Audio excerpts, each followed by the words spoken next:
जी बिल्कुल, तहरीक-ए-इंसाफ के रहनुमा शहबाज गिल के ऊपर इदारों के खिलाफ बगावत का जो केस था, आज उनको अदालत में पेश किया गया। मलिक अमान जुडिशल मजिस्ट्रेट की अदालत में 2 रोज़ का उनका जिस्मानी रिमांड मुकम्मल हुआ था।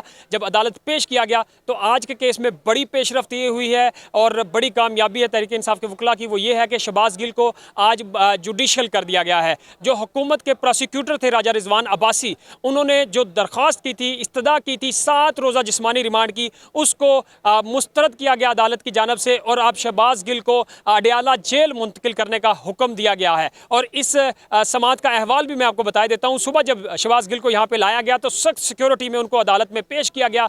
जब शहबाज गिल आज आए तो वो काफ़ी ज़्यादा हशाश बशाश दिखाई दे रहे थे। पिछली समातों में हमने देखा कि वो अपने सांस की तकलीफ का इजहार कर रहे थे, जिस्म में तकलीफ का इजहार कर रहे थे। एक बार तो उनको व्हील चेयर पर भी लाया गया, लेकिन पिम्स अस्पताल में इलाज के बाद अब शहबाज गिल काफ़ी ज़्यादा बेहतर दिखाई दिए। जब उनको अदालत में पेश किया गया तो उनके चेहरे पर मुस्कुराहट थी और उन्होंने जो यहाँ पे अदालत के बाहर लोग खड़े थे तहरीक इंसाफ के और मजीद लोग, उनके जवाबात भी दिए और मुस्कुराहट भी उन्होंने उनके चेहरे पर थी। लेकिन जब समात का अहवाल है वो भी मैं आपके सामने रख देता हूँ कि शहबाज गिल की जब दलाइल का आगाज़ हुआ दोनों तरफ से, तो पहले जो प्रोसिक्यूटर थे हुकूमत के राजा रिजवान अब्बासी, उन्होंने अपने दलाइल का आगाज़ किया और उन्होंने शहबाज गिल के लिए कहा कि जी हम पॉलीग्राफिक टेस्ट कराना चाहते हैं। और उन्होंने कहा कि शहबाज गिल का असल मोबाइल अभी हम नहीं ले सके। उन्होंने ये भी कहा कि हमने एक लम्हा भी ज़ाया नहीं किया, लेकिन अभी मज़ीद तहकीकात होना बाकी हैं, तो हमें इनका 7 रोज़ का जिस्मानी रिमांड दिया जाए। अदालत के समात के दौरान ही शहबाज गिल के ऊपर जो इस्लामाबाद हाई कोर्ट का फैसला था वो भी पढ़ा गया तशद्दुद के मुतालिक।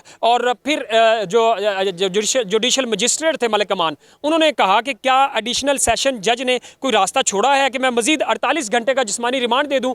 ये जो जब उनके 7 रोज़ा जिस्मानी रिमांड की इस्तदा की गई तो तब उन्होंने मलिक अमान ने प्रोसिक्यूटर से सवाल किया। और साथ में जब फैसल चौधरी जो शहबाज गिल के वकील हैं, उन्होंने अपने दलाइल का आगाज़ किया और उन्होंने कहा कि शहबाज गिल पर तशद्दुद के नाकाबिले तरदीद शवाहिद मिले हैं। और उन्होंने ये भी कहा कि जब मोबाइल फ़ोन इस्तेमाल ही नहीं हुआ तो फिर पुलिस बरामदगी क्यों करना चाहती है मोबाइल फ़ोन की। और अभी भी पुलिस का ये दावा है कि उन्होंने 4 मोबाइल फ़ोन बरामद कर लिए हैं शहबाज गिल से। और उन्होंने कहा कि पुलिस जो है वो अपने मज़मूम मकासद के लिए आपका कंधा इस्तेमाल करना चाहती है, ये कहा उन्होंने अदालत को। और साथ में कहा कि शहबाज गिल को नंगा करके मारा गया। इस्लामाबाद हाई कोर्ट ने तशद्दुद पर जुडिशल इंक्वायरी का हुक्म दिया हुआ है। और उन्होंने कहा कि अब मजीद क्या जो प्रोसिक्यूटर हैं, जो पुलिस है, वो शहबाज गिल से क्या कोई एटम बम बरामद करना चाहती है। फैसल चौधरी ने यह भी कहा।